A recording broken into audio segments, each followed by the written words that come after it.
अस्सलाम वालेकुम रहमतुल्लाहि व बरकातुहू। दोस्तों, हर साल हज़ारों लाखों लोग हज को अदा करने के लिए आते हैं, लेकिन कुछ बुरे लोग ऐसे होते हैं कि इस मुक़द्दस सफ़र में भी हाजियों को पैसे कमाने का ज़रिया बना लेते हैं।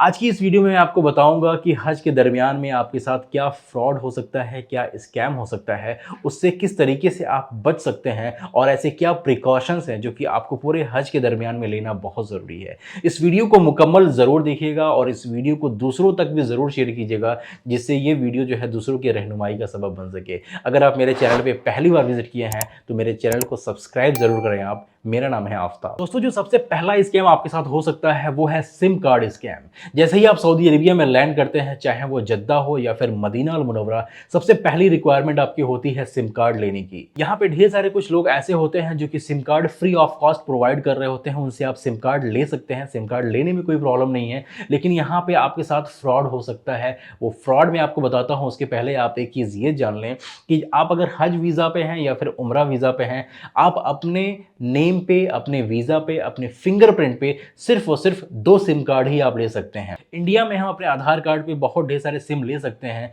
लेकिन सऊदी अरेबिया में यहाँ के वीज़े में सिर्फ और सिर्फ आपको जो है 2 सिम कार्ड ही प्रोवाइड किया जाएगा। स्कैम यहाँ पे ये होता है, जो शख्स आपको जो है सिम कार्ड दे रहा है, इसका जो है कमीशन होता है। जितना ज़्यादा जो है सिम कार्ड सेल आउट करेगा, उतना ज़्यादा इसका जो है कमीशन बनेगा। तो ये क्या करता है, आपके फिंगरप्रिंट को 2 दफ़ा स्कैन करता है और आपको सिर्फ और सिर्फ 1 सिम प्रोवाइड करता है।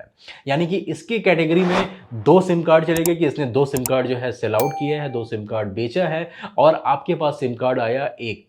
यहाँ परेशानी आपको ये होगी कि सपोज़ करें आपका सिम कार्ड नहीं चल रहा है, आपके सिम कार्ड में कोई प्रॉब्लम होती है, आप जाते हैं दूसरा सिम कार्ड लेने के लिए किसी और कंपनी का, तो वो शख्स भी आपको सिम कार्ड नहीं प्रोवाइड करेगा, क्योंकि आपके पास ऑलरेडी 2 सिम कार्ड जो है आपके नेम पे लिया जा चुका है, लेकिन आपके पास सिर्फ और सिर्फ 1 सिम है जो कि वर्क नहीं कर रहा है। तो ये सबसे बड़ा फ्रॉड जो है होता है इस जगह पे।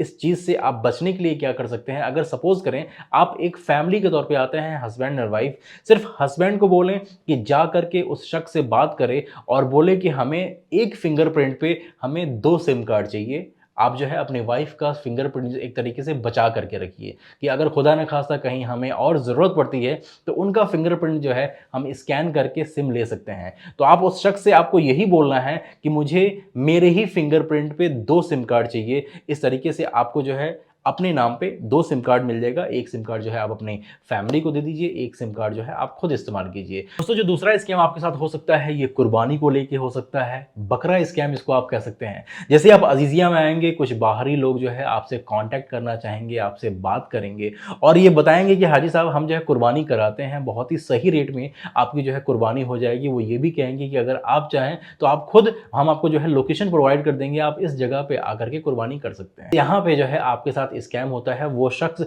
हो सकता है आपके साथ फ्रॉड कर रहा हो। कुछ ऐसे जेन्युइन लोग भी होते हैं, मैं उनके बारे में कुछ नहीं कह सकता हूँ, लेकिन इस चीज़ से आपको बचना बहुत ज़रूरी है। हो सकता है आप जो है उस पे ट्रस्ट करके उसको पैसे आपने दे दिए और जिस दिन हज का है वक़्त, जब आपको कुर्बानी का आप इंतज़ार कर रहे हो, उस शख्स को आप जो है कॉल पे कॉल किए जा रहे हैं और वो शख्स जो है आपका कॉल रिसीव नहीं कर रहा है और आपके साथ फ्रॉड हो जाता है।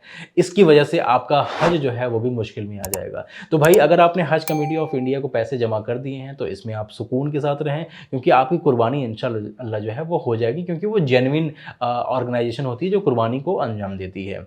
लेकिन अगर आप जो है सोचे होंगे कि हम मक्कातुल मुकर्रमा जा कर के खुद तलाश करेंगे और खुद ऐसे बंदों के साथ जा कर के हम खुद कुर्बानी करना चाहेंगे, तो भाई इस केस में आपको थोड़ा सावधान होने की ज़रूरत है।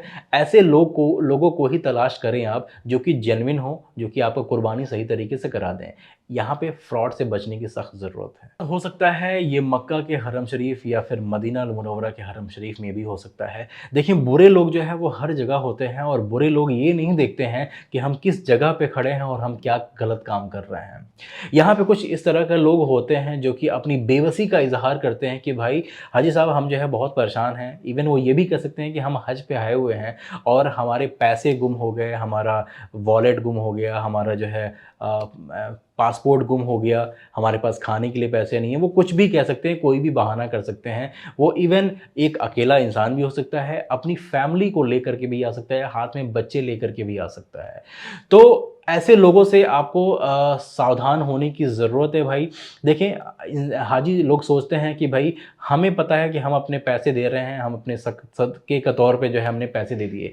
लेकिन आपको ये सोचना ज़रूरी है भाई कि आपके पैसे जो हैं सही जगह जा भी रहे हैं या नहीं जा रहे हैं। अगर आप किसी को पैसे दे रहे हैं तो आप इस चीज़ का ख़्याल रखें कि आपका पैसा जो है सही जगह पहुँच रहा है कि नहीं पहुँच रहा है, मुस्तहिक लोगों तक जा रहा है कि नहीं जा रहा है। तो इस तरह के लोग जो है अभी क्या है, मक्कातुल मुकर्रमा में स्ट्रिक्टनेस बहुत ज़्यादा बढ़ गई है। जो अलग वीज़ा पे हैं, जो उम्रा वीज़ा पे कुछ लोग आकर रुक जाते हैं या फिर कुछ और जो है अनऑथराइज़्ड तरीके से यहाँ पे रुके हुए हैं, उनको जो है मक्का से बाहर निकाला जा रहा है। तो मुमकिन है कि मक्का में इस तरह का जो फ्रॉड है वो काफ़ी कम हो गया है इस वक़्त में, लेकिन मदीना अल मुनव्वरा में कोई रिस्ट्रिक्शन नहीं है। ये सारा स्कैम जो है आपके साथ मदीना में हो सकता है। तो इस चीज़ का ख़्याल ख़ास तौर से रखें और आप देखें कि आपके पैसे जो हैं वो मुस्तहिक लोगों तक पहुँच रहे हैं या नहीं पहुँच रहे हैं। चौथा स्कैम आपके साथ हो सकता है, ये खजूरों को लेकर के हो सकता है, खजूरों की शॉपिंग में स्कैम हो सकता है।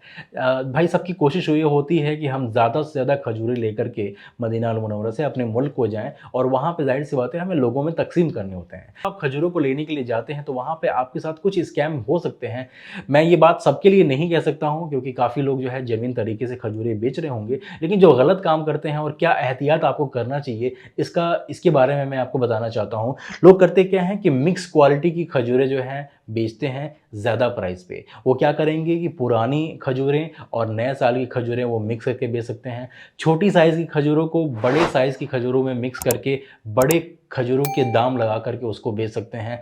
कुछ ख़राब तरह की खजूरें होंगी, उसको जो है जिसकी छिलके जो है निकले होते हैं, उनको किसी और खजूरों में मिक्स करके और ज़्यादा प्राइस में बेच देते हैं। तो जब भी आप खजूर को लेने के लिए जाएँ, आप देखें कि क्या सिर्फ़ ऊपर के खजूर बड़े दिख रहे हैं, आप उसको उलट-पुलट कर के देख लें भाई, सारे जितने भी खजूर उसमें हैं, सबकी साइज़ सेम है कि नहीं, सारी की क्वालिटी सेम है कि नहीं, मिक्स तो नहीं है, आप ज़्यादा पैसे तो नहीं दे रहे हैं। बार्गेनिंग करना तो सुन्नत है, बार्गेनिंग करके आप खजूरों को ले सकते हैं और इन तमाम चीज़ों का एहतियात आप कर सकते हैं। मैं आपके साथ कुछ प्रिकॉशंस रख रहा हूँ, ये प्रिकॉशंस लेने बहुत ज़रूरी हैं भाई पूरे हज के दरमियान में। सबसे पहली चीज़ तो ये है कि कभी भी कोई भी आपको जो है लावारिस चीज़ आपको जो है कहीं भी पूरे हज के सफ़र में मिले, चाहे वो मिना हो, मुज़दलिफ़ा हो, अराफ़ात हो, हरम हो, अज़ीज़िया हो, मदीना अल मुनव्वरा हो, कहीं कुछ भी लावारिस चीज़ मिले, चाहे किसी का वॉलेट है, किसी का पैसा है, मोबाइल है, कोई भी सामान हो, किसी भी सामान को आप बिल्कुल भी हाथ ना लगाएँ।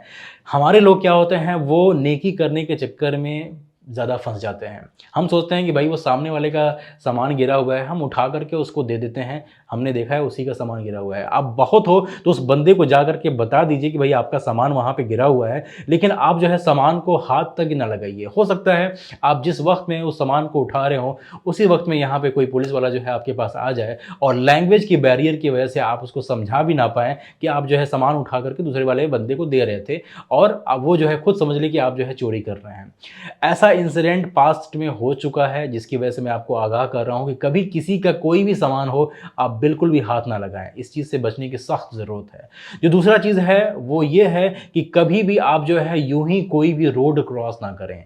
यहाँ पे गाड़ियाँ बहुत तेज़ चलती हैं और यहाँ पे रोड को क्रॉस करने के लिए प्रॉपर जो है ये ब्रिज बनाया जाता है या फिर जो सिग्नल का पोर्शन है जहाँ पे जेब्रा क्रॉसिंग बनाई जाती है, उसी जगह से आपको देख करके एहतियात करके रोड क्रॉस करना है। यूं ही कहीं से भी हमें रोड क्रॉस नहीं करना है। ऐसे बहुत ढेर सारे एक्सीडेंट जो है हो चुके हैं जिसकी वजह से ये सारी चीज़ें आपको बताना और आपको जो है एहतियात करना इसका बहुत ज़रूरी है। जब भी आप अपनी फैमिली के साथ रोड क्रॉस कर रहे हैं, मेक श्योर करें आपने उनका हाथ पकड़ा है और हाथ पकड़ करके ही आप उनको रोड क्रॉस करा रहे हैं। ऐसा ना करें आप कि आपने खुद जो है रोड क्रॉस कर लिया और सामने से अपनी फैमिली को बुला रहे हैं कि आप जो है आकर के रोड क्रॉस करें। कहने का मतलब ये है आप जहाँ भी जाएँ, रोड क्रॉस करना है, कुछ भी करना है तो अपनी फैमिली का जो है वो हाथ पकड़ कर ही आप रोड क्रॉस करें। अगली प्रिकॉशन ये है भाई कि बहुत ज़्यादा पैसे ले करके आप जो है कहीं बाहर ना निकलें, जैसे हरम शरीफ जाना हुआ या फिर पूरे हज के 5 दिनों पे अगर आप जाते हैं तो पैसे ज़्यादा अपने वॉलेट में भर करके ना ले जाएं। खुदा न खास्ता आपका पैसा गिर गया, कुछ हो गया तो आप परेशानी में आ जाएं क्योंकि भाई आप दूसरे मुल्क में हैं, यहाँ पे आप जो है पैसों को रियाल में कन्वर्ट करा करके आए हुए हैं और अगर वो पैसे खो गए तो आप जो है वापस से परेशानी का सबब बन जाएगा। पूरे हज में आपको जो है परेशानी परेशानी होने वाली है। तो ज़्यादा पैसे लेकर के आप कहीं भी बाहर ना जाएँ, थोड़े पैसे अपने पास रखें, जहाँ पे जिस हिसाब से ज़रूरत हो वहाँ पे आप जो है उसका इस्तेमाल कर सकें। और ये जो बेल्ट वाला जो ये होता है, जो कि पासपोर्ट वगैरह या फिर आपका जो है पैसे रखने के लिए होता है, इसको कोशिश करें अगर जब भी आप बाँधते हैं तो अपने एहराम के अंदर बाँधें। इसका बेल्ट जो है बाहर से दिखाई ना दे, जिससे कि खुदा न खास्ता कहीं से ये बेल्ट जो है कट जाए या फिर खुल जाए और वो गिर जाए। कोशिश करें हमेशा इस बेल्ट को लगाने के बाद से फ़ोल्ड कर लें एहराम को, ताकि इसके जो बेल्ट की पट्टियाँ हैं ये एहराम के अंदर जो है वो छुप जाए और जो है आपका जो है ये बेल्ट जो है वो पूरी तरीके से सेफ रहे।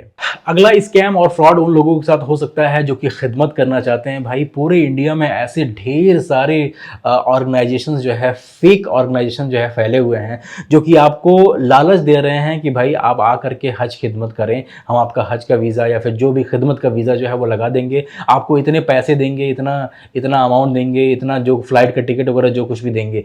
भाई वो हर चीज़ जो है फ्रॉड है। हज कमेटी ऑफ इंडिया के ज़रिए से जो लोग आते हैं वो सिर्फ और सिर्फ गवर्नमेंट एम्प्लॉई आते हैं, बाकी का जो ज़्यादातर लोग जो है इसमें फ्रॉड करते हैं। तो इन लोगों से ज़रूर बचें आप, जो कि हज खिदमत के नाम पे फ्रॉड कर रहे हैं। और ऐसी भी ढेर सारी कंपनियां हैं जो कि प्राइवेट हज के नाम पे ठगी कर रही है लोगों से अच्छी फैसिलिटी का वादा करके उनसे मोटा पैसा जो है ले रही है, लेकिन उनको जो है सही तरीके से हज पे ना भेज रही है और उनके पैसे जो है पूरी तरीके से खा जा रही है। और ऐसे लोगों से आपको बचना बहुत ज़रूरी है। आपको पता होना ज़रूरी है कि कौन सी जेन्युइन कंपनी है जो कि प्राइवेट हज कराती है। ज़्यादातर लोग की आजकल के दौर में कोशिश ये हो रही है, मैं देख रहा हूँ कि लोग प्राइवेट से हज करना ज़्यादा पसंद कर रहे हैं, और इसकी वजह से कोई भी ऐसी कंपनी है उसके साथ जो है वो टाई अप कर लेते हैं और उनका हज हो भी नहीं पाता है और उनके पैसे भी चले जाते हैं। तो भाई इस चीज़ का ख्याल जो है आप खास तौर से रखें। तो दोस्तों बस यही थी आज की वीडियो। उम्मीद करते हैं आपको वीडियो ज़रूर इन्फॉर्मेटिव लगा होगा। इस वीडियो को दूसरों तक भी ज़रूर शेयर कीजिए आप, और ऐसी मेरी तमाम वीडियोज़ को देखने के लिए मेरे चैनल को सब्सक्राइब ज़रूर करें। इंशाल्लाह मुलाकात होती है फिर अगली वीडियो में, तब तक के लिए अल्लाह हाफ़िज़।